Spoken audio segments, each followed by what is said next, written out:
За моей спиной обычная якутская КПДшка, лакомый кусочек на рынке вторичного жилья. Однокомнатная квартира в одной из таких КПДшек стоит порядка 6 миллионов рублей. И, казалось бы, купил квартиру и сбежал одного из самых больших стрессов в жизни. А нет, на рынке недвижимости появился новый кошмар, который превращает радость от покупки жилья в многолетние судебные тяжбы. И главный герой этого хоррора – недобросовестные продавцы и аферисты. Эпидемия квартирного скама шагает по стране, ее отголоски слышны и в нашей республике. Я думаю, с многими из таких историй вы точно знакомы. Ну а начнем мы, пожалуй, с самой громкой из них.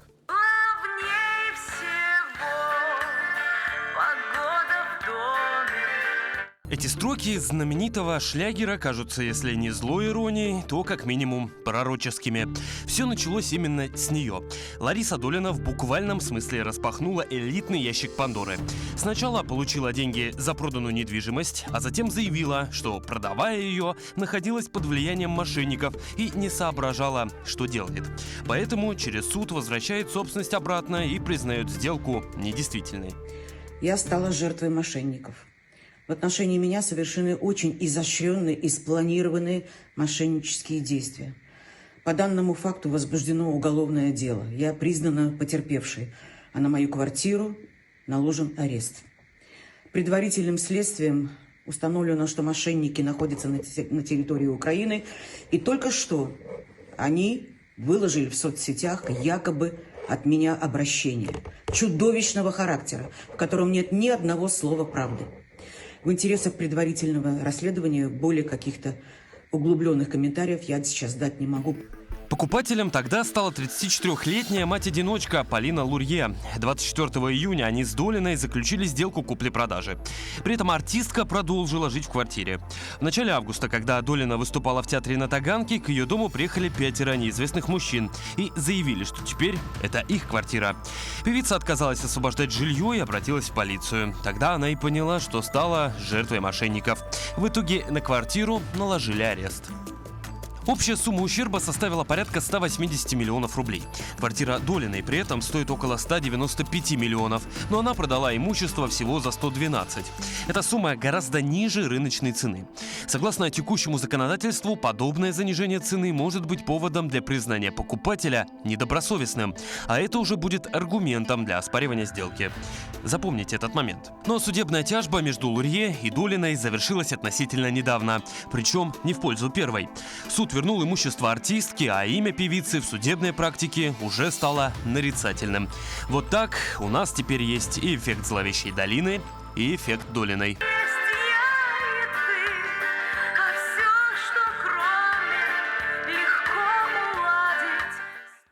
Еще один совсем новый пример столичного квартирного скама. 71-летняя женщина, продав двухкомнатную квартиру у метро Юго-Западная, отдала мошенникам 17 миллионов рублей, а затем попыталась аннулировать сделку по продаже жилья. Теперь у семьи Селевичей, которая и стала жертвой, совсем другие хлопоты. Таких игроков, новых для рынка недвижимости, и риэлторы, и специалисты по безопасности называют бабушками 007. Это одинокий пожилой человек или проживающий отдельно от родственников и владеющий ликвидной недвижимостью, который свято верит спецслужбам. Может умело играть заинтересованного продавца, правильно отвечать на стандартные вопросы покупателя и даже пройти медицинское освидетельствование на предмет психических отклонений. Но в действительности жертвами мошенничества могут быть люди любого возраста и социального статуса. Их называют ведомые. Причем все схемы, что называется, как под копирку. Спустя время, месяц-два или даже год после сделки с недвижимостью, участникам, который был добропорядочный покупатель, вдруг оказывается, что продавец был под влиянием мошенников и инициирует иск о признании сделки недействительной. Справедливости ради, подобными историями может похвастаться не только Златоглавая. Российские суды сегодня завалены исками, а покупатели по всей стране остаются без денег и без квадратных метров. Наши коллеги из издания «Россия сегодня» пообщались с жертвами из разных городов. Вот, например, Анастасия из Казани. Пенсионерка рассказала, что решила переехать в Евпаторию и уже присмотрела там себе жилье. Мы даже у риэлтора спросили, хватит ли ей денег с продажи своей квартиры на переезд. И он заверил, что все нормально. Когда пришли за ключами, пенсионерка отказалась впустить внутрь. Она сказала через дверь, что ключи отдавать не будет и из дома не съедет. А вот история Алены, но уже из Санкт-Петербурга. Я несколько раз спрашивала у собственницы приобретаемой квартиры, продает ли она ее по собственному желанию. Более того, этот вопрос в день заключения сделки ей задавал и нотариус. Он спрашивал, не обманывают ли ее мошенники, не получится ли так, что после продажи квартиры она пойдет подавать в суд на покупателей. Женщина ответила, что нет, она все совершает честно и ничего подобного не будет. Разные города, но итог у этих историй одинаковый. А еще одинаково и то, что суд в обоих случаях встал в итоге на сторону продавца. Почему так происходит и есть ли шанс вернуть свое жилье? С этими вопросами мы обратились к юристам. Тема является настолько актуальной, что за последний месяц она возглавляет все новостные паблики, как в республике, так и в Центральной России. Здесь нужно исходить из того, что суд в первую очередь стоит на защите, вынося такие решения, конституционных прав граждан на жилье и аргументирует решение в большей степени в этой части, защищая право гражданина на единственное жилье. Потому что если проанализировать судебную практику, все фигуранты данных судебных дел, продавцы, продали свое единственное жилье. Ну, то есть, а вот, получается, вторая сторона-то тоже, допустим, для них это может быть тоже единственное жилье, которое забирают. В этой стороне они никак не встают, суд не рассматривает о том, что для покупаемого это было единственное жилье. Сейчас практика меняется, и вот последние новости, которые у нас в республике и в Центральной России, говорят о том, что практика идет в том числе по пути, когда восстанавливают права именно покупателя. И таких случаев по всей стране порядка 3000. В социальных сетях нарастает волна возмущения. Люди открыто выражают страх перед покупкой жилья и делятся историями обмана. Одни предлагают ужесточить контроль за сделками с недвижимостью, другие же призывают граждан к повышенной бдительности. Однако череда судебных дел, когда пенсионерки аннулируют сделки, прервалась громким решением у нас в республике. Смотрите, заснеженный Якутский двор, очередная панельная КПДшка, а в ней предмет долгих судебных тяжб. Квартира пенсионерки Ирины Кириллиной. И здесь, что называется, доп. Орех или мочало. Пенсионерка продала квартиру, якобы отдала деньги мошенникам, а затем, опомнившись, обратилась в суд с просьбой все вернуть. Но в отличие от сотен других пенсионерок страны, ей этого не удалось. История эта началась еще летом 23 года, причем довольно традиционно. 72-летние жительницы Якутска стали названивать из банка и из МВД. Сообщали, что квартиру у нее могут отобрать мошенники. Надо жилье продать и спасти деньги на якобы безопасном счету. Так пенсионерка и сделала. Но, как в подобных ситуациях с Долиной и бывает, про обман сообразила уже после сделки купли-продажи. В отличие от Верховного суда, в двух нижестоящих инстанциях иск от пенсионерки о признании сделки недействительной удовлетворяли. Как и вообще всем другим пенсионеркам, которые говорили, что были введены в заблуждение. У покупательницы спорной квартиры, Ольги, тоже та еще история. Супруг на СВО. В покупку первого для семьи собственного жилья были вложены маткапитал и ипотека. Продавец мне не показался, повторяю уже в который раз, не показался мне обеспокоенным, не показался мне тревожным. Она была спокойна, тактично, вежливо отвечала на все вопросы, которые мы ей задавали. Все по поводу, допустим, вот, не знаю, пол из чего там, цвет, сколько счетчиков. Она отвечала на все вопросы. Но в тот день у продавца было несколько, получается, уже осмотров записано людей, поэтому мы, недолго были, мы ушли. Потом посоветовались с семьей, дочери это было недалеко от школы, поэтому мы решили все-таки остановиться на этом варианте.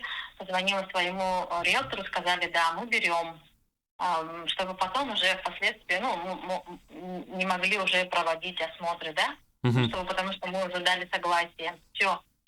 На следующий день вообще сам осмотр, значит, я уже по числам точно не помню, но был 27 августа.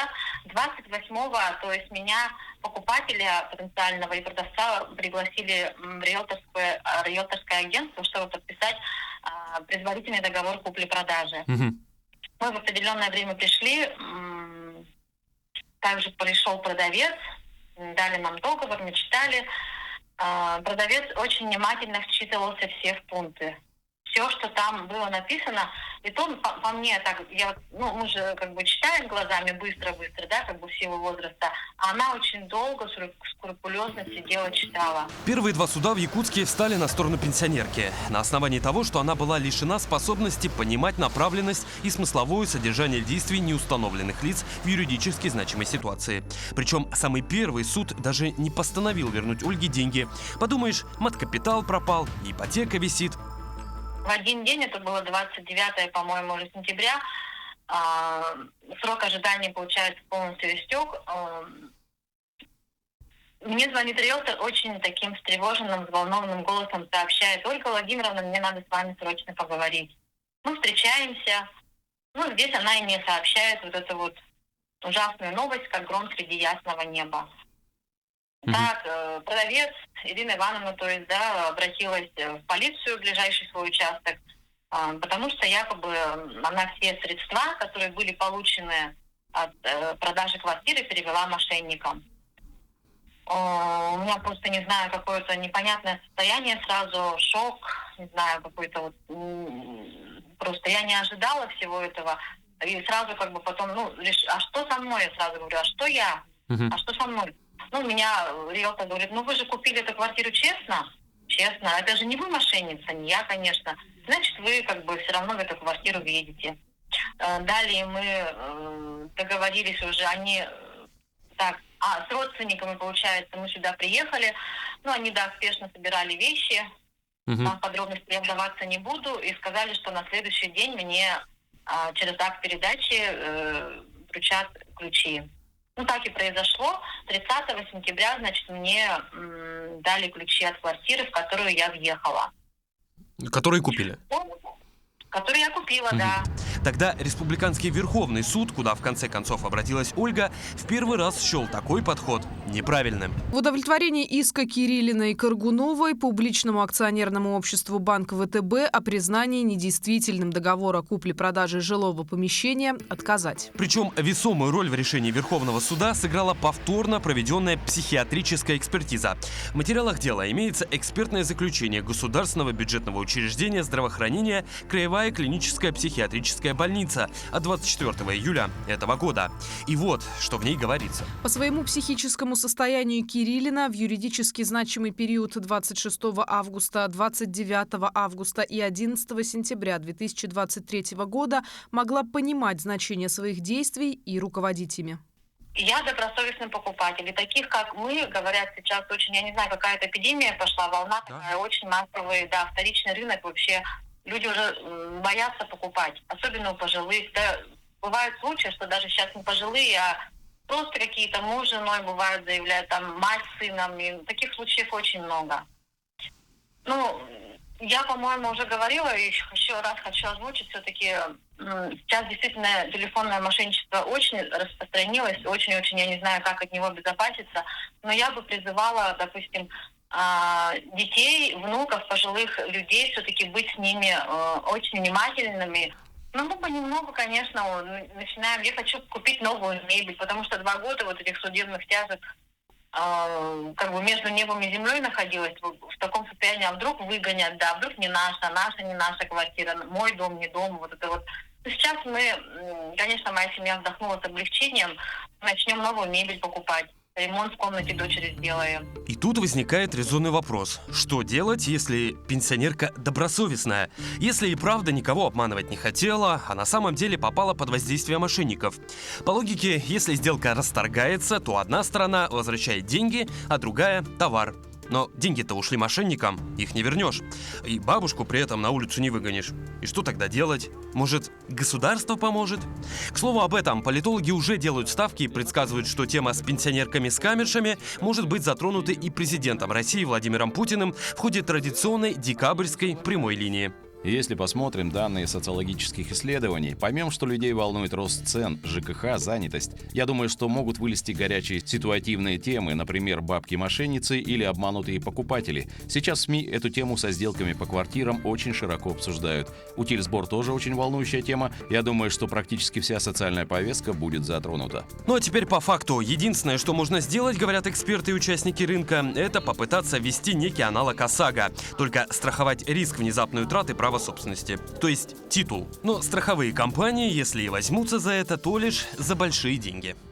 Знаете, здесь необходимо истребовать у продавца справки о том, что не стоит на учете ни у нарколога, ни у психиатра. Заключить сделку у нотариуса. Ну, то есть все, чтобы было максимально... Максимально прозрачно. И о том, что и включить в условия договора купли-продажи пункты о том, что мое желание является действительным продать квартиру. Я понимаю, что это мое единственное жилье, но я отчуждаю его, причину возможно указать, то есть более подробно заключать договор купли-продажи. Тем временем бабушками 007 всерьез озаботились в Сенате страны. По мнению автора инициативы, парламентария Айрата Гибаддинова, подтверждать дееспособность следует продавцам недвижимости, достигшим так называемого пожилого или старческого возраста, это 60 и 75 лет, а также тем, кто продает единственное жилье. Между тем, такие и подобные дела с мошенничеством все чаще и чаще становятся практикой для адвокатов. Если вышел такой прецедент вынесен, это не значит, что практика пойдет по такому пути. Опять же, возвращаясь в пункт, потому что каждый случай индивидуален. Ну, как успешный пример, я думаю, его можно показывать коллегам и говорить, вот, ну, у нас были такие случаи, Безусловно, почему бы другим судам не вставать на эту же сторону. Я знаю, что и у вас есть подобные случаи, сейчас вы его ведете, не раскрывая адвокатской тайны, давайте его обсудим, как там обстоят дела, припятии. Я сейчас веду дело по оспариванию кредитных договоров. Женщина пожилого возраста, которая до настоящего времени работает, и работает умственным трудом, так скажем, заключила в прошлом году в один период 3 договора с банками и перевела деньги мошенникам. Назначена психолого-психиатрическая экспертиза как раз-таки вот в городе Владивосток, где будут устанавливаться индивидуальные особенности психики и могла ли женщина руководить своими действиями при подписании договора кредитного. Ну, не квартира, но сумма, я все равно понимаю, что если это 3 кредита... Сумма внушительная, это более 5 миллионов рублей. И поэтому все, как я уже ранее сказала, индивидуально. Поскольку мы так или иначе вращаемся с вами сегодня вокруг мошенников, и множество практик, когда берут деньги, так или иначе перечисляют их мошенникам, будь то квартира, там, не знаю, инвестиции и так далее и тому подобное, схем много. Вот ваш, наверное, адвокатский совет с высоты опыта, с высоты прожитых дел и отработанных дел, как сегодня не попасться, не повестись вот на, ну, я не могу не сказать, вот эти вот удочки бесконечные от мошенников? Я бы начала с того, что меньше публикаций, открытых в социальных сетях, чтобы мошенники не могли изучить личность жертвы, так назовем. Если ведут аккаунты в социальных сетях, пусть они будут закрытыми и только для друзей. Второе, если поступил подозрительный звонок с предложением или с информацией о том, что идет утечка персональных данных, как правило, мошенники начинают с этого, или что необходимо получить посылку, поменять домофон, заменить счетчик и так далее, прекращать данные разговоры и обратиться непосредственно в то учреждение, организацию, откуда звонили и представились. Меньше информации и никаких разговоров. Почему? Потому что в настоящее время мошенники, они изучают все слабые и сильные стороны своей жертвы, и в том числе изучают голосовые записи разговоров. И поэтому совет не бояться и отклонять данные звонки. Почувствовали, что что-то не так или уже информацию какую-то дополнительную, персональную требуют от гражданина, положили трубку и заблокировали. В случае, если наговорили лишнего и так далее, незамедлительно обращаться в полицию. Но как же все-таки обезопасить себя, не потерять деньги и остаться с квартирой? Юристы советуют сторонам обязательно пройти медицинское освидетельствование перед сделкой. Каждая такая экспертиза сложна, требует много внимания со стороны специалиста, причем желательно, чтобы это был психиатр. А также нужна справка о сделкоспособности, советуют правозащитники. Правда, есть случаи, что даже имея такие документы на руках, судья вставал на сторону бывших хозяев. Нельзя ни в коем случае никому доверять полностью и тем более называть неизвестным вам людям какие-либо коды, которые приходят в сообщениях. Всегда проверять полученную информацию, помнить, что главное оружие мошенников – застать жертв врасплох, вынудить беспамятно выполнить какие-либо диктуемые ими условия. Будь то продиктовать код, позвонить каким-либо лжеспециалистам Банка России, либо других государственных ведомств. Установить сторонние приложения, в том числе мессенджеры. По возникающим и вообще по любым вопросам вы всегда можете позвонить по горячей линии 112, где наши сотрудники могут дать подробные консультации и ответы на вопросы, связанные с киберпреступлениями.